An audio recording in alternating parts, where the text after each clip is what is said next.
সেদিন পচার ফোনে একটা আননোন নম্বর থেকে ফোন এসছে। পচা বলছে হ্যালো, অপর দিক থেকে বলছে আচ্ছা আপনি কি বিবাহিত? পচা বলছে না।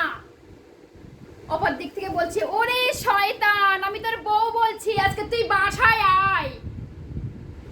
পচা ফোনটা রেখে পকেটের মধ্যে ঢোকালো। কিছুক্ষণ পর আবার একটা আননোন নম্বর থেকে ফোন আসলো। পচা ফোনটা ধরে বলছে হ্যালো, অপর দিক থেকে আবার বলছে আপনি কি বিবাহিত? পচা বলছে হ্যাঁ। অপর দিক থেকে বলছে আচ্ছা তাহলে কি তুমি এতদিন শুধু আমার সঙ্গে অভিনয় করেছিলে?